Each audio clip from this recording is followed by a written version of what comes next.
For I will at this time send all my plagues upon thy heart, and upon thy servants, and upon thy people, that thou mayest know that there is none like me in all the earth.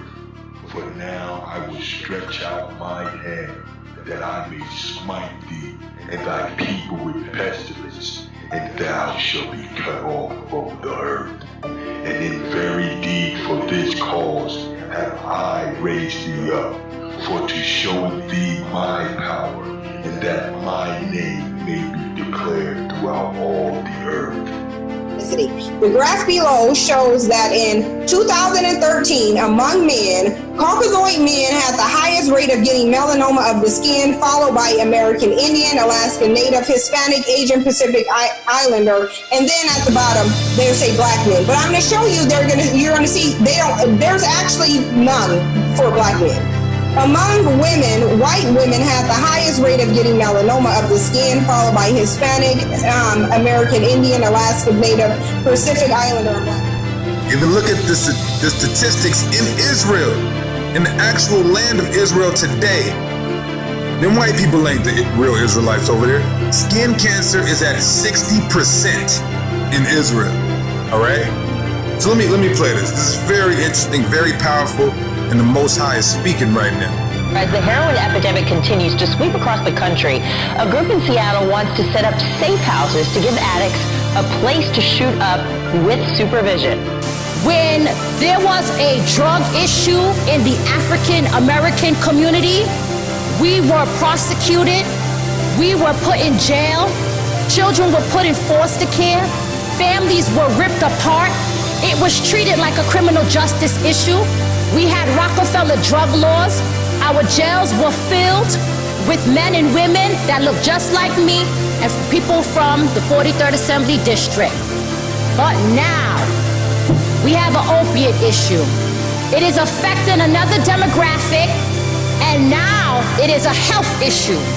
And now we have to put money into diverting individuals from prison into treatment. Now, of course, anytime you speak of black people getting anything, it's always a fight, it's always an issue, it's always a problem. But that's okay. You know, you can do it willingly or you don't have to do it at all. But for what I'm seeing happening in America, the plagues that's constantly going on, it would be a lot easier to actually do it willingly, but that you did with God on that one. Almost 2/3 of all gun deaths in the United States are from suicides, according to this study in the Annual Review of Public Health. And of those, most of them are white males. And the only reason why they are having concern, because this mysterious disease is only attacking white people. And based on my research, some of them have actually died. You're an inferior man on this planet. You're an inferior. I don't want to be in place of Most High. We're not white. Place of Most High. We're not white. The white man is dying a slow death. This is what you black people don't understand. The white man is dying a slow death right before your eyes. The very air that he breathes is destroying him. Why? Because he is inferior based on his biological process of how God made him. God made him. Where's his melanin? Pigmentation and melanin protects you from the sun's rays. It protects you from the cool air. Huh? It protects you from the moonlight. Huh? Think about it. You have receding genes. The hair that comes out of white people's hair is dead hair. That's right. It's spelled to be that comparable to wolf's hair. Huh? Well, a medical mystery is being investigated in Montgomery County. It's a lung infection that has been linked to water. Health reporter Stephanie Stahl says the illness is rare, but the number of patients is growing. The unlikely victims are white, thin, postmenopausal women who live in affluent neighborhoods around the main line. It's frightening, I think. We're at the end of the time of the white world to dominate black people and original people all over the planet. Can't you see that? Can't you see that the God of justice is whipping the hell out of America with the storms, with floods, with hail, with hurricane, with tornadoes? Can't you see that things are happening? Word from the God of Israel on this Shabbat, on this Sabbath day. If you let his people go,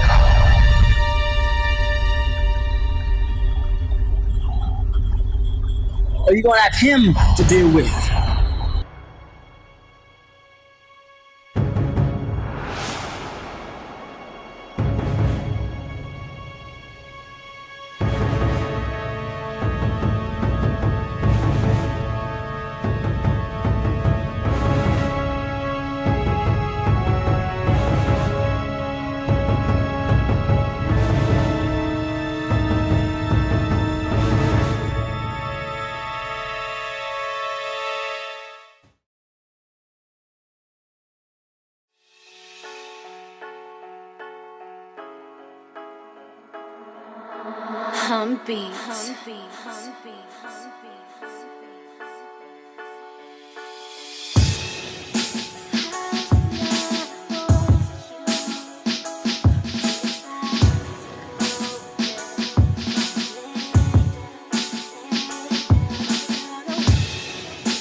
All praises, honor, and glory to the Most High, Creator of heaven and earth, and shalom and blessings to my brothers and sisters out there.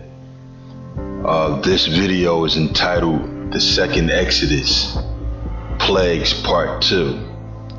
We entitled this video that because after viewing the first video that we did, our hopes is that we gained the understanding that the final kingdom to fall will have no return. But not only that, but this fall is a divine judgment from the Most High. So only question remains as to how this kingdom will fall. And we're going to give some scripture to explain how this kingdom will fall. And we're going to start with a quick recap of scriptures that we gave in hopes that it would give some insight to how this fall will happen. Revelation 18:4.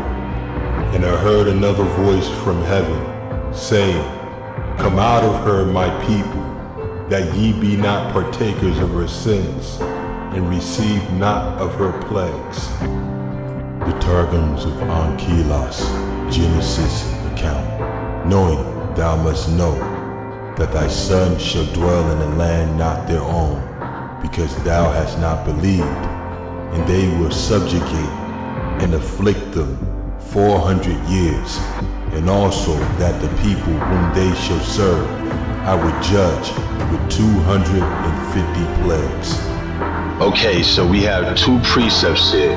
We have Revelations 18:4, which states, Come out of her, my people, that ye be not partakers of her sins, and that ye receive not of her plagues. And then we have the Targum's account of Genesis, which states that the Most High would send 250 plagues on the final kingdom. These two witnesses are important because they actually speak about the Most High sending plagues on the final kingdom. The Targum, for example, mentions 250 plagues, but we know that Egypt was only hit with 10 plagues. That's what makes this particular verse important. But we're going to go into more scripture that will add to the validity of those scriptures as it is written precept upon precept, line upon line. But before we do that, we're going to also give some scriptures to give an understanding how the Most High operates and what to look for.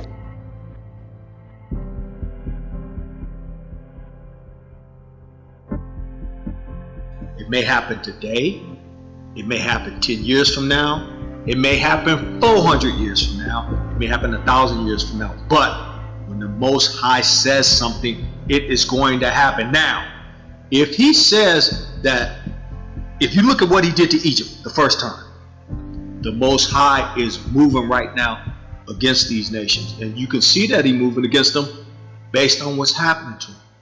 But now if you look at how he operates, how does he operate? What did he do in Egypt? How did he press Egypt? How he pressed Egypt is going to pale in comparison to what he going to do to this nation and all nations. He about to smash on these nations. And guess what? Israel, you will be wise to get out of the way. Ecclesiastes 1:9. The thing that hath been, it is that which shall be, and that which is done is that which shall be done, and there is no new thing under the sun. Is there anything whereof it may be said, see, this is new, it hath been already of old time, which was before us. So the Most High says, the things that have been, it is that which shall be, and there is no new thing under the sun. This scripture is made more evident in the precepts that will be shown. The same way the Most High delivered Israel out of the hands of the Egyptians with plagues, so should be the deliverance from this final kingdom. Not only this one fact that these plagues will come, but also a purge of the disobedient will take place in the wilderness, just as our forefathers were purged of those who rebelled against the Most High.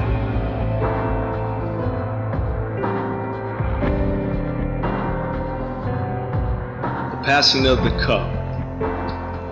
First I have to talk about who has the cup, because actually the reason why you have the cup, Yasharal, or reason why you had it, was the simple fact that your ancestors failed to keep the law, statutes, and the commandments of the Most High. The Most High told you in Deuteronomy what he would do to you if you didn't keep the commandments. Each time you guys fell away from him, he will fall away and turn his back on you, rightfully so, because you got the creator of the universe that has given you everything. He gave you everything that you needed. You didn't really need a king, but he gave you that too. You went into judgment because of your forefathers. All of these brothers that are teaching who Israel is, that was actually a trigger. Because now guess what's happening? You have Israelites now keeping the law, statutes, and commandments, and they also have faith in Mashiach. So what does that do? That allows the passing of the cup and the transition to happen. So now that the transition is happening, what is that? He is taking away the plagues and the curses off of Israel, because we are keeping the law, statutes, and commandments, and he's giving it to not one nation, but he's giving it to all nations that offended us, that were against us, that injured us.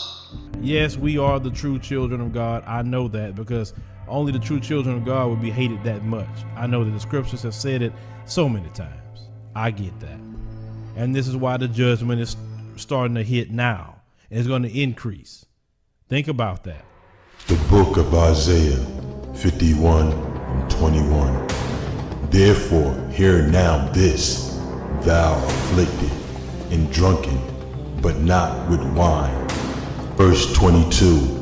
Thus saith thy master, the Most High, and thy Elohim that pleadeth the cause of his people.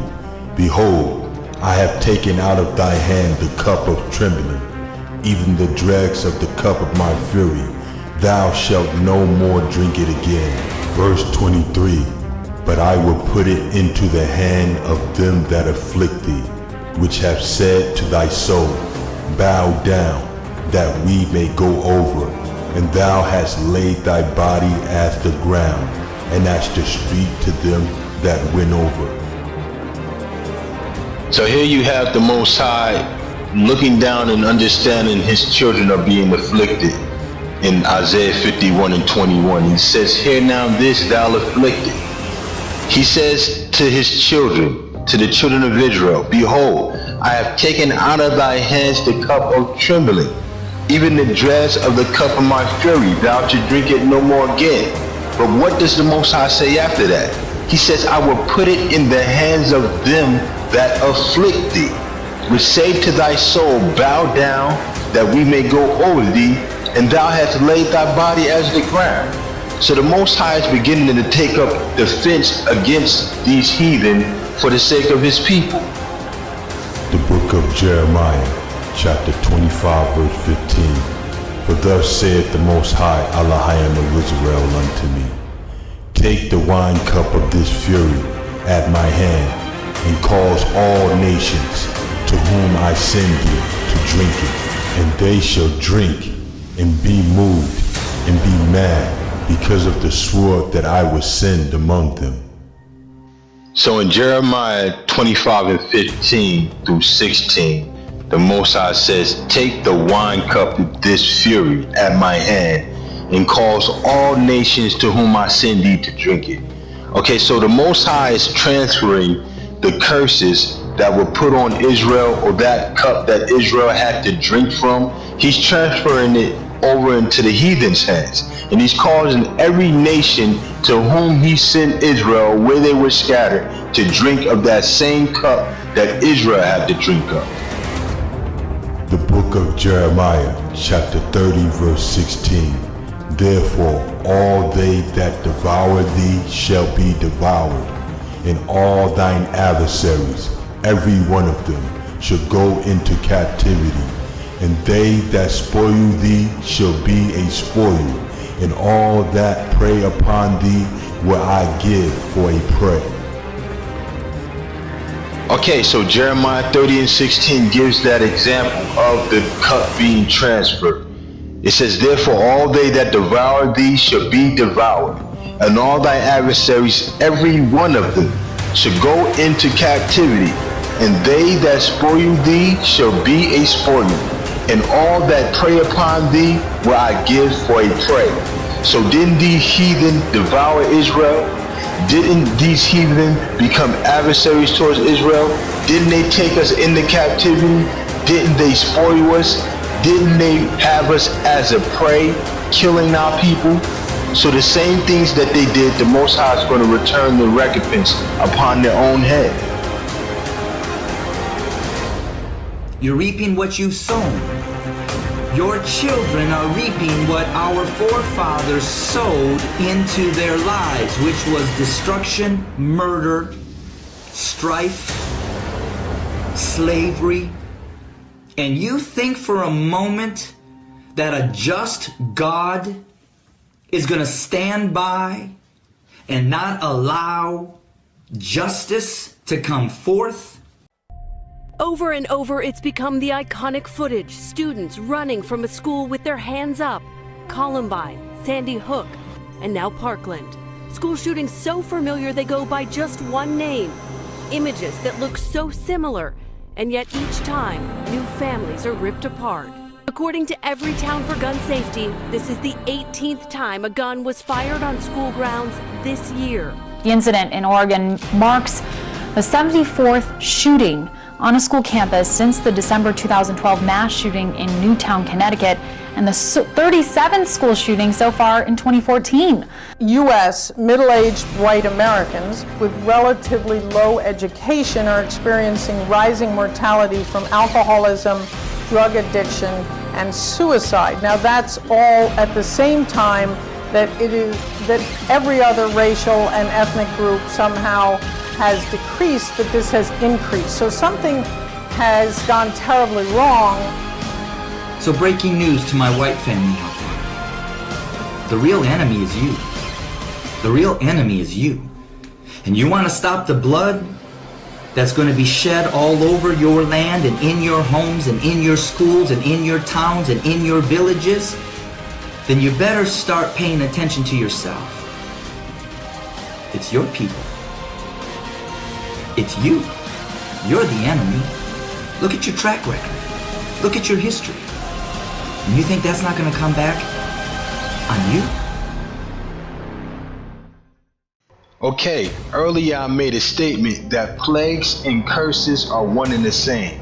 So in order to prove this, what I'm going to do is give a comparison between two books. One book is the book of Baruch, which is in the Apocrypha, and another book is the book of Daniel, which is in the regular KJV. Now, these chapters that I'm reading from will be basically saying the same thing. The only difference is where one uses the word curses, the other one will use plagues to describe what the Most High did to Israel. The book of Baruch, chapter 2, verse 1. Therefore the Most High hath made good his word, which he pronounced against us, and against our judges that judged Israel, and against our kings, and against our princes, and against the men of Israel and Judah. Verse 2. To bring upon us great plagues, such as never happened under the whole heaven, as it came to pass in Jerusalem, according to the things that were written in the law of Moses, that a man should eat the flesh of his own son, and the flesh of his own daughter. Moreover, he hath delivered them to be in subjection to all the kingdoms that are round about us, to be as a reproach and a desolation among all the people round about where the Most High hath scattered them. Okay, now, so the book of Baruch, chapter 2, verse 1 says, Therefore the Lord hath made good his word, which he pronounced against us, and against our judges that judged Israel. Then when we go to verse 2, it says, To bring upon us great plagues, such as never happened under the whole heaven, as it came to pass in Jerusalem. So we're going to read the same thing in Daniel, but before we do so, I'm going to show something else. Verse 3 says that a man should eat the flesh of his own son. Wasn't that a curse? Verse 4 says, Moreover, he hath delivered them to be in subjection to all kingdoms that are round about us, to be as a reproach and desolation among all people. Wasn't that a curse that was put on Israel, to be scattered and to be a desolation? The book of Daniel, chapter 9, verse 11. Yea, all Israel have transgressed thy law, even by departing, that they might not obey thy voice. Therefore the curse is poured upon us, and the oath that is written in the law of Moses, the servant of the Most High, because we have sinned against him. And he hath confirmed his words, which he spake against us, and against our judges that judged us, by bringing upon us a great evil. For under the whole heaven hath not been done as hath been done upon Jerusalem. Okay, so now I'm going to paraphrase what Daniel 9 and 11 says. It says, All Israel have transgressed thy law, even by departing, that they might not obey thy voice. Therefore the curse is poured upon us. Okay, furthermore, it says in Daniel 9 and 12, And he hath confirmed his words which he spake against us, and against our judges that judged us, by bringing upon us a great evil. For under the whole heaven hath not been done as hath been done upon Jerusalem. So what you see here is in the book of Daniel, they utilize the word curses, where in the book of Baruch they utilize the word plagues. And that's the comparison between the two. One uses curses and the other uses plagues to describe what the Most High did to us.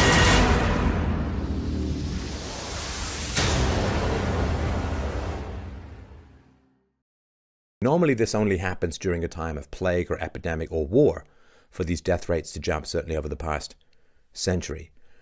And what they looked in a bunch of different places, and they found out a lot of these deaths, most of these deaths, are tied to what are called deaths of despair.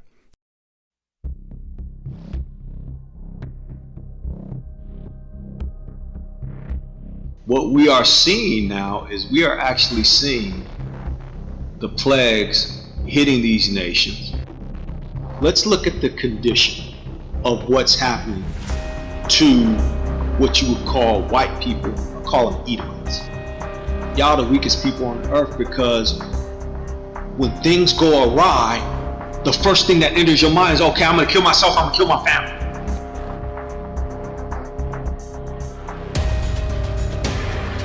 In the meantime, white men have made up 83% of suicides in males. Those numbers are going through the roof. Who does that? What the so-called African Americans went through in the United States alone, what they have gone through, and they still not commit suicide like how y'all commit suicide. The suicide rate right now amongst your people is sky high. You guys winning at heaven. You guys are the winners at killing yourself. Now, is this part of the plague? Absolutely. Because what gets into a white supremacist mind that says, okay, I hate niggers, let me go kill some white people.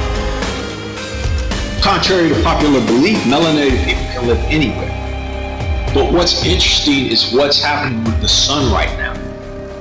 The sun right now, the UVA, the UVB, the UVC rays are not a joke. They are serious. And right now, they are tearing the white people up. The people, the so-called people in Israel, if that's your land, why is the UVA, UVB, and UVC rays tearing your ass up over there right now? You guys are getting an inordinate amount of skin cancer over there right now? The skin cancer rate in Israel is among the highest in the world. The Israel Cancer Association reported yesterday at the end of 2000 there were 3,631 skin cancer patients in Israel and around 200 died every year from the disease. The sun kicking their ass because you ain't supposed to be in that land. You don't got enough pigmentation. Chemtrails, and they've been spraying. Planes been spraying these clouds all day. And you see what it really does to the sun? Regular clouds don't actually do this to the sun. This has this misty type of haze in it that makes the sun is actually reflecting back instead of shining through. You were the people, you are so called the people of the book, and yet you can't exist over there because them rays is tearing your ass up. Maybe somebody's trying to tell you something. Get out. You don't belong here. But I want you to understand that you, wherever you are on the earth, you are not a native anywhere. You came there and took it from the native people who are there. So please don't talk about going back, because if others talk to you about that, where would you go? Right now, your addiction to heroin and your overdoses, you guys are overdosing so much that the morgues are filled and they have to set up temporary morgues, and you can research this. Overwhelmed and out of room. Right now, the Stark County Coroner's Office is using an emergency portable morgue. And we wanted to know why. The Now's Tara Molina learned the heroin epidemic is playing a role here, so she set out to work finding out if other local counties face a similar situation. It's definitely not the kind of thing you want to think about, but this temporary morgue can hold all of the extra bodies that this office can't. They have to set up temporary morgues for you because you are dying at such an alarming rate with this opioid epidemic. There are so many deaths now, they can't even count them. They done stop counting them. They keep going to this 115 number, but if you remember, Trump's commission, opioid commission, said 175. You know, so I'm not surprised they're trying to lowball the number, because look at how bad the situation is. In Louisville, the overdose fatality rate is 43 deaths per 100,000, is more than double the national rate. It's largely due to opioids, including heroin and fentanyl. And so this heroin, opioid, cocaine, methamphetamines, OxyContin, this is a plague, and we see it. But so-called African Americans, the true Israelites, used to be on heroin back in the 70s. We don't be shooting up now. That's y'all. You got cases where y'all shooting up, sitting in the car with your babies. What idiot shoots up with your babies? And you got them in the back seat, and you and your friend, y'all passed out. Two white females, y'all passed out. And y'all on a trip, and both of y'all babies in the back seat. Who does that? The incarceration rate for the Peckerwood has been steadily rising, while the so-called African Americans' incarceration rate has been declining. This one, meth-related charges, felony for trafficking meth. 7 years heroin ring. See, these are all white people. And this is what the majority of the articles are that I find. Yeah, you might see a few black people sprinkled in there, but the white people always outnumber the blacks when it comes down to dealing drugs. That's a phenomenon that, what? Wait a minute. All of a sudden now, there's a lot of Peckerwoods getting locked up. Well, in reality, if you look at a typical Peckerwoods rap sheet, his rap sheet will be longer than my arm. And many of these people, ladies and gentlemen, have been arrested more than once. They, don't look at them as so innocent. Damn near all of the ones that I'm showing you got rap sheets. The FBI statistics will show you and point to you who is doing all of the crime. The latest FBI statistics of 2017 will illustrate for you who's doing the crime here in the United States and who's doing all the hate. Guess who is the leader in every statistical category? It's not the so-called African American. It is you, the so-called white man, the Edomite. Okay, no more of this. Black people at 13% of the population that commit all the crimes. No. White people commit all the crimes, damn near all the crimes in America. And I'm going to show you on this FBI table, which shows the 2016 numbers, ladies and gentlemen. They lead in all the crime except for 2 categories. But everything else, they lead in overwhelmingly over everybody else in America. So the next time they open their mouth talking about you are 13% of the population but committing 50% of the crime, they are lying their asses off. And this table is going to show you 2 things. It's going to show you how white people are out here committing felonies and all kinds of atrocities, and they don't go to jail. The book of Exodus, chapter 32, verse 11. And Moses besought the Most High, his Elohim, and said, Lord, why doth thy wrath wax hot against thy people, which thou hast brought forth out of the land of Egypt, with great power and with a mighty hand? Okay, so the book of Exodus 32, verse 11 says, And Moses besought the Lord, his Elohim, and said, Lord, why doth thy wrath wax hot against thy people, which thou hast brought forth out of the land of Egypt with great power and with a mighty hand? Okay, so the part of this verse we're going to focus on is with great power and a mighty hand, because this is the method in which the Most High delivered Israel. So what we're going to do is we're going to look at some precepts that use that same language, and also look at some scripture that will show what these words encompass or what they mean. Deuteronomy chapter 4, verse 33. Did ever people hear the voice of the Most High speaking out of the midst of the fire, as thou hast heard and lived? Or hath the Most High essayed to go and take him a nation from the midst of another nation, by temptations, by signs, and by wonders, and by war, and by a mighty hand, and by a stretched out arm, and by great terrors, according to all that the Most High your Elohim did for you in Egypt before your eyes? Alright, so we just read Deuteronomy 4 and 33 through 34. But we're going to focus on Deuteronomy 4 and 34 because it describes the method or the language used to describe the Most High's deliverance of Israel. And it said he did it by temptations, by signs, and by wonders, and by war, and by a mighty hand, and by a stretched out arm, and by great terrors. Okay, so we see more of the same type of language being used to describe the Most High delivering Israel.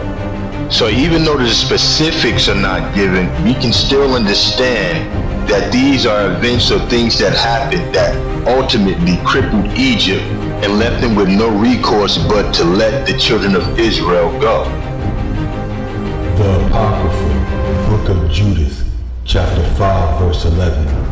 Therefore the king of Egypt rose up against them, and dealt subtly with them, and brought them low with laboring and brick, and made them slaves. Then they cried unto their Elohim, and he smote all the land of Egypt with incurable plagues. So the Egyptians cast them out of their sight, and the Most High dried the Red Sea before them. Okay, so we examined the various scriptures that give credence to the type of language used to describe the Most High's deliverance of Israel out of the hands of the Egyptians. But for the most part, we've seen the mighty hand and stretched out arms. So now we move on to Judith chapter 5, verse 11 through 13.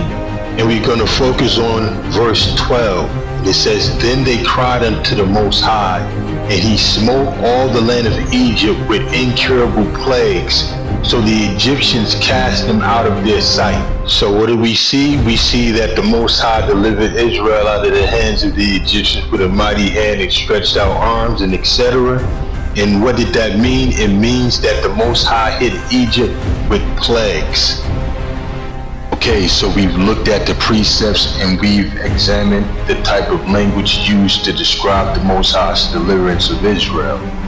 And the precepts have confirmed that when the Most High was using this type of language, such as a mighty hand and stretched out arm, that he meant plagues. Now those were past events.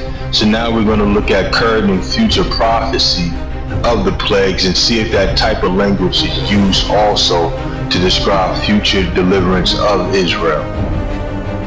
The book of Ezekiel, chapter 20, verse 33. As I live, saith the Most High Elohim, surely with a mighty hand, and with a stretched out arm, and with fury poured out, will I rule over you. And I will bring you out from the people, and will gather you out of the countries wherein ye are scattered, with a mighty hand, and with a stretched out arm, and with fury poured out. Okay, in Ezekiel chapter 20 verse 33, it says that the Most High will rule over Israel with a mighty hand and a stretched out arm and with fury poured out. This is describing Israel going under the bond of the covenant. So what we're going to do is go to the next verse in 34. And he says, And I will bring you out from the people, and will gather you out of the countries wherein ye were scattered, with a mighty hand and a stretched out arm with fury poured out. Okay, so we know this is future prophecy because this is after the dispersion of Israel. Notice, because we were not dispersed into all different countries or scattered into different countries when we were in captivity in Egypt or in Babylon, or while we were in captivity to the Persians. Nevertheless, you see that same language being used that was used to describe our deliverance out of the land of Egypt. So what does it mean now? What does it mean for today? The precepts would show that it means exactly what it meant then, and that there is no new thing under the sun. All the wars, disease, and famine, all the social injustice, all the spiraling down of the economy is the doing of the Most High. All these things are culminating to prepare us to leave this place. The Apocrypha, 2nd Ezra chapter 16 verse 1. Woe be unto thee, Babylon and Asia. Woe be unto thee, Egypt and Syria. Gird up yourselves with sackcloth and garments of hair, and bewail your children, and lament, for your destruction is at hand. A sword is sent upon you, and who is he that may turn it back? A fire is sent upon you, and who is he that may quench it? Plagues are sent unto you, and what is he that may drive them away? May any man drive away an hungry lion in the wood, or may anyone quench the fire in stubble when it hath begun to burn? May one turn again the arrow that is shot of a strong archer? The mighty Lord sendeth the plagues, and who is he that can drive them away? A fire shall go forth from his wrath, and who is he that may quench it? He shall cast lightning, and who shall not fear? He shall thunder, and who shall not be afraid? The Most High shall threaten, and who shall not be utterly beaten to powder at his presence? So in 2nd Ezra chapter 16, we get a vivid look at the Most High's mentality towards these nations and what he's going to do to them. Chapter 16 verse 8 specifically mentions plagues when it says, the mighty Lord sendeth the plagues, and who is he that can drive them away? But then in chapter 16 and 10, you see the gravity of the anger of the Most High towards these nations when it says, he shall cast lightning, and who shall not fear? He shall thunder, and who shall not be afraid? The Lord shall threaten, and who shall not be utterly beaten to powder at his presence. So the understanding gained from reading these passages should be that the things that we have seen is nothing compared to what the Most High is going to do.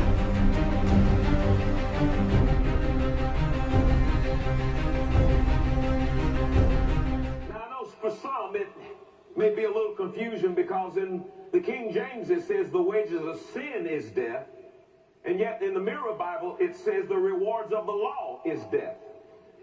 Well, how do you hook that together?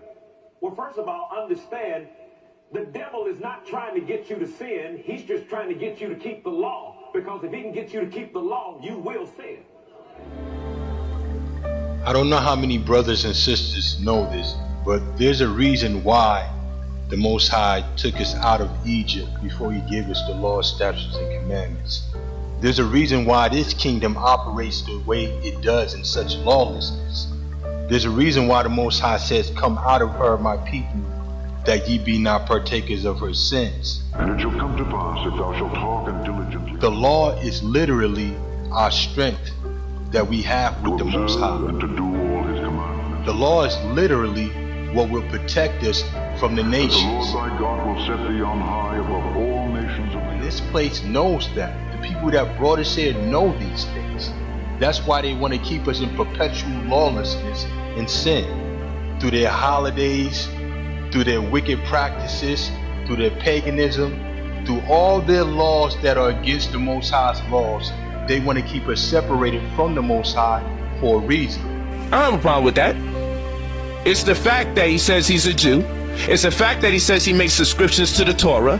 And since he's saying that, the things that he's saying is contradicting the things that are going on within that book. Hey, yo, for the Hebrews that's out there, man, I want y'all to load up that chat room of all the verses where you guys are the chosen people of Israel. Because for some reason, these guys don't know nothing about that. They never heard of that. This shit is the biggest conspiracy I've ever seen in my life. Because they know that when we come back to the Most High in obedience, obeying his laws, statutes, and commandments, they cannot touch us. The Apocrypha, Book of Judas, chapter 5, verse 17. And whilst they sinned not before their Elohim, they prospered, because the Most High that hateth iniquity was with them. But when they departed from the way which he appointed them, they were destroyed in many battles, very sore, and were led captives into a land that was not theirs. And the temple of their Elohim was cast to the ground, and their cities were taken by the enemy. But now they are returned to their Elohim, and are come up from the places where they were scattered, and have possessed Jerusalem, where their sanctuary is, and are seated in the hill country, for it was desolate. Now therefore, my Lord and Governor, if there be any error in this people, and they sin against their Elohim, let us consider that this shall be their ruin, and let us go up, and we shall overcome them. But if there be no iniquity in their nation, let my Lord pass by, lest their Lord defend them, and their Elohim be for them, and we become a reproach before all the world. Judas chapter 5 verse 21 says, But if there be no iniquity in their nation, let my Lord pass by, lest their Lord defend them, and their Elohim be for them. So do you see this, brothers and sisters? These nations know that the Most High would defend us if there is no iniquity within our nation. That's the reason why these theologians teach these Christian doctrines of the law being done away with. How could the same error that caused us to fall be the solution to us coming back to the Most High? But even in that lies the importance of us understanding who we are in the first place. Their rituals, they're called Beit Israel. You're going to have to just see it for yourself. Let's take a look. We're not Christians, we're not Muslims, we're not Jews, we're Israelites. We are the link between the Most High, the Creator, and the rest of mankind. That's what we believe in. The group believes their forefathers were uprooted from the Holy Land after breaking the law of commandments. However, their story of slavery and exodus brought them far from the land of Egypt. By way of transatlantic slave trade, my family was taken to the eastern part of America and was in captivity in Mississippi. We're the poorest of the poor on this earth. We don't have any real collateral. We don't have a culture. We don't have a language. All that's been taken away. The DNA of being an Israelite is still within them. It's in their blood. And right now it's reawakening, and they're slowly starting this process of getting back the culture, speaking this language, Paleo-Hebrew. Bring Jake back. Bring Jake home. Bring Jake back. Bring Jake home. Bring Jake back. Deliverance. What does that mean to you? It should be very, very significant to you, those who believe in Mashiach, those who keep the law, statutes, and commandments. Deliverance should be important because finally, after all that you've gone through, finally get to go home. And that everybody should be celebrating according to what's written in the book. And so, found out that you were Israel. Now you're keeping the law, statutes, and commandments, and you have faith in Mashiach according to the book of Revelation. Been triggered and freed from Christianity, Buddhism, and Islam, and witchcraft, and all the other ridiculous religions that we've been involved in. And you're operating according to what our ancestors should have been operating. So, what's next? What should you be looking for? What should you be looking forward to? And your deliverance is what you should be looking forward to. And so, if you're going home, you should be preparing in your mind, body, and spirit to actually leave wherever you are all over the earth. What I'm going to say is this. Once you are delivered, there are definitely going to be some do's and don'ts. Basically, the same do's and don'ts that you abide by now. Right now, we don't eat shrimp, pork, crab, and lobster. So again, I'm going to leave you with this. Keep the law, statutes, and commandments, and have faith in the Mashiach. Build and look for your deliverance. The book of Isaiah, chapter 45, verse 13. I have raised him up in righteousness, and I will direct all his ways. He shall build my city, and he shall let go my captives, not for price nor reward, saith the Most High of Hosts. Okay, so in Isaiah 45 and 13, the Most High says that he shall let go my captives, not for price nor reward. This right here dispels the notion that we would somehow have to pay our way out of our captivity by getting passports or so on and so forth. Not only that, but we have to remember also that the Most High is our Redeemer. And we must also remember that the Most High said that we would be sold unto our enemies for bondmen and bondwomen, and no man would buy or redeem us. I think a lot of brothers and sisters get discouraged because they wonder how we will put an end to our captivity. But the fact of the matter is that we don't have any power to do so.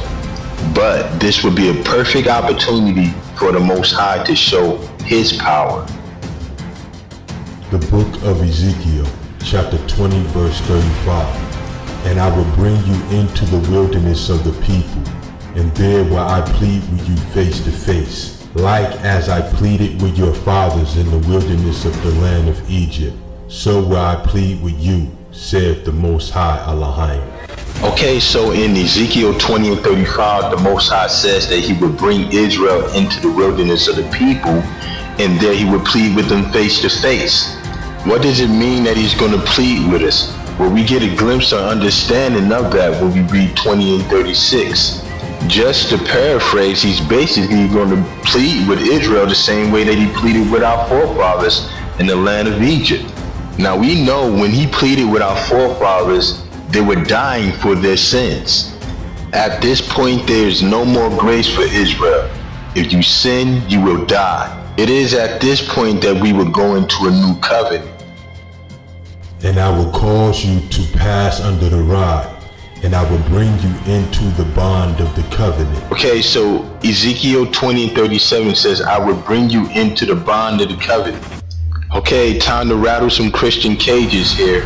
Contrary to Christian doctrine, we are not in the new covenant. Not only that, but the Most High didn't make a covenant or an agreement with everybody.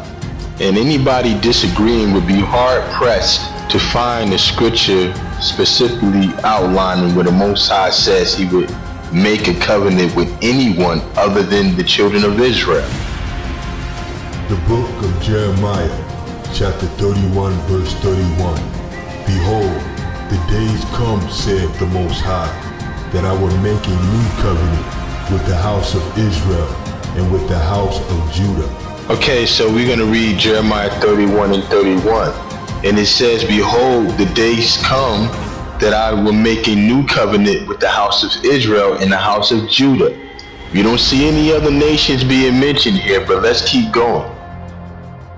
Not according to the covenant that I made with their fathers in the day that I took them by the hand to bring them out of the land of Egypt, which my covenant they break, although I was an husband unto them, saith the Most High. But this shall be the covenant that I will make with the house of Israel. After those days, saith the Most High, I will put my law in their inward parts, and write it in their hearts, and will be their Elohim, and they shall be my people. And they shall teach no more every man his neighbor, and every man his brother, saying, Know the Most High, for they shall know me, from the least of them unto the greatest of them, saith the Most High. For I will forgive their iniquity, and I will remember their sin no more. Okay, Jeremiah 31 and 32 says that the covenant won't be according to the covenant that he made with our forefathers. In Jeremiah 31 and 33 it says, but this should be the covenant that I would make with the house of Israel. We still don't see any Gentile nations being mentioned. Hebrews 8 is basically saying verbatim the same thing that Jeremiah 31 is saying. The specifics of this new covenant says in 31 and 34, and they shall teach no more every man his neighbor, and every man his brother, saying, Know the Most High. For they shall all know me, from the least of them unto the greatest of them. The fact that we still have discussions concerning the Most High's commandments and his laws tells you that we're not in the new covenant yet. The fact that people are still willing to lie and not tell the truth that the so-called African Americans that were brought over into America as slaves are actually Israelites tells you that we're not in the new covenant. Okay, so let's finish taking a look at what will happen while we're in the wilderness. The book of Ezekiel, chapter 20, verse 38. And I will purge out from among you the rebels, and them that transgress against me. I will bring them forth out of the country where they sojourn, and they shall not enter into the land of Israel, and ye shall know that I am the Most High. Okay, so Ezekiel chapter 20 verse 38 says he will purge out from among us the rebels and them that transgress against him. The Most High says that he's going to bring them out of the countries where they sojourn, but they're not going to make it into the land of Israel. The same thing happened when the Most High brought our forefathers out of the hands of the Egyptians. Those that were disobedient to the Most High died in the wilderness. So let's take a look at some of the things that people may be doing when they get in the wilderness. The book of Isaiah, chapter 66, verse 15. For behold, the Most High will come with fire, and with his chariots like a whirlwind, to render his anger with fury, and his rebuke with flames of fire. For by fire and by his sword will the Most High plead with all flesh, and the slain of the Most High shall be many. They that sanctify themselves and purify themselves in the gardens behind one tree in the midst, eating swine's flesh, and the abomination and the mouse shall be consumed together, saith the Most High. Isaiah 66 and 15 says the Most High is going to come like a whirlwind to render his anger with fury and his rebuke with flames of fire. And in the next verse it says, for by fire and by his sword will the Most High plead with all flesh. You see, the Most High is not going to be begging you. Him pleading with you does not mean he's going to be begging. It says, in the slain of the Most High shall be many. So at this point, if you go against his word, you would die for it. It says, they that sanctify themselves and purify themselves in the garden behind one tree in the midst, eating swine's flesh, and the abomination and the mouse shall be consumed together. So we all know if you're sanctified, that means you're a saint. Or purified, that means you're clean. There's only one people that are saints to the Most High. This is speaking on Israel. So you see, in the wilderness, it's probably going to be people still identifying themselves as Christians, going about trying to eat swine's flesh. And those that do will serve as an example to don't do it. So the only thing left to speak on now is what is required of us in order to come back to the Most High. What must we do in order to receive mercy from the Most High, that he may deliver us out of our captivity? The answer to that is simple. We must repent. And in order to do that, we must put down our pride. One of the clear indications of pride is strife and division. But let's see what the scriptures say we're supposed to do. The book of Isaiah, chapter 51, verse 12. I, even I am he that comforteth you. Who art thou that thou shouldest be afraid of a man that should die, and of the Son of Man which should be made as grass? And forgettest the Most High thy Maker, that hath stretched forth the heavens, and laid the foundations of the earth, and hath feared continually every day because of the fury of the oppressor, as if he were ready to destroy. And where is the fury of the oppressor? The captive exile hastened that he may be loosed, and that he should not die in the pit, nor that his bread should fail. But I am the Most High thy Elohim, that divided the sea, whose waves roar. The Most High of hosts is his name. And I have put my words in thy mouth, and I have covered thee in the shadow of my hand, that I may plant the heavens, and lay the foundation of the earth, and say unto Zion, thou art my people. Awake, awake. Stand up, O Jerusalem, which has drunk at the hand of the Most High the cup of his fury. Thou hast drunken the dregs of the cup of trembling, and wrung them out. Look, brothers and sisters, in Isaiah 51 and 12, the Most High says that he's our comforter, and that we shouldn't be afraid of any man. But in Isaiah 51 and 13, the Most High tells us that we forgot about him. The Most High says we forgot about him because we fear our oppressors. But we forgot that they don't have any power over us, only the power that he gave them. In Isaiah 51 and 17, the Most High says, awake, awake, stand up, O Jerusalem, which hath drunk at the hand of the Most High the cup of his fury. Thou hast drunken the dregs of cup of trembling, and wrung them out. Zephaniah chapter 2, verse 1. Gather yourselves together, yea, gather together, O nation not desired. Before the decree bring forth, before the day pass of the chaff, before the fierce anger of the Most High come upon you, before the day of the Most High's anger come upon you.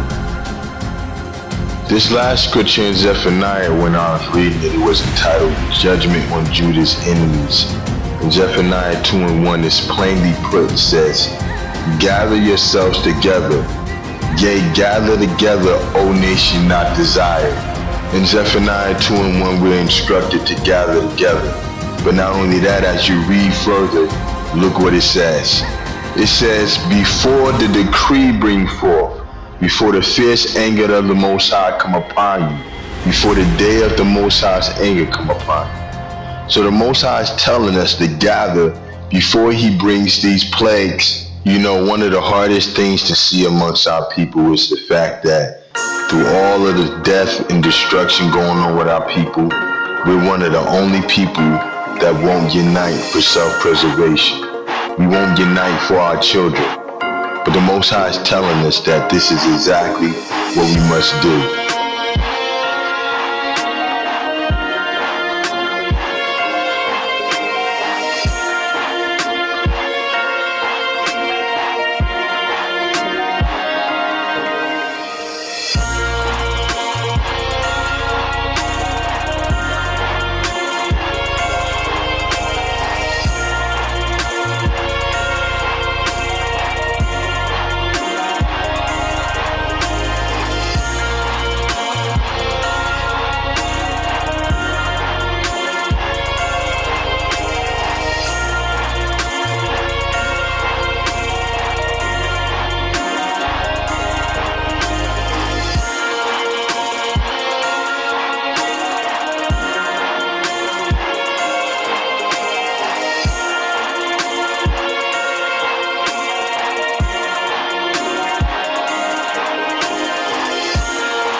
This is huge. This is huge. 67.6% of the rapes in America are committed by whites. 29.1% black. But I'm not surprised. Look at who's on TV being accused of all the sexual allegations. Mainly white males. So it pretty much matches up with what the table says. So, so all of these white women running around talking about black men raping them, y'all full of shit. Your own men are raping you. That's who you're getting raped by. You're getting raped by your own men. You ain't getting raped by no black man. Probably wish you were getting raped by a black man. All right, robbery. 43.4% of the robberies were committed by whites. 54.5% black. So that's 11.1% difference. 11.1% difference. Okay. So now let's go down to aggravated assault. Ladies and gentlemen, from this point on, there is no doubt whites are light years ahead of blacks in crimes in the rest of these categories. And I'm going to show you. They are ahead by big double digits. Now let's go through this. Aggravated assault. White people, 62.8% of the aggravated assaults in America are committed by whites. 33.3% black. That's a hell of a difference. That's a hell of a difference. Burglary. 68.4% of the burglaries in America are committed by whites, 29.1% by blacks. They are robbing in leaps and bounds over black people. Larceny theft, 69% white, 27.7% black. Don't let these people get in your face no more with this black people are committing 50% of the crime and only 13% of the population. You can clearly see they made that shit up. That's just feel-good stuff. That's what I call it. It's feel-good stuff. Things that make them feel good, but the shit ain't nowhere near being true. Motor vehicle theft. Listen to this. Whites, 66%. Blacks, 30.7%. They are stealing way more cars than black people out here. Now, arson. Now, arson is not our thing. Black people ain't into no torching shit up. You know, not like white people are. Y'all torch shit up. Now, black people may do it here and there during riots, but for the most part, black people ain't trying to be out here torching no shit up like that. But listen to this. Arson, white people, 72%. So whenever you see things torched up out here in America, it's more likely a white person torching it up. 72% of the arsons are committed by white people. Okay? 23.3% black. So the next time you see something going up in flames, more likely it's a white person that did it. Now listen to this, arson, violent crimes, right? Violent crimes. White people, 59%. Black people, 37.5%. That's a significant difference. Property crime, 68.7% white, 28.1% black. Huge difference.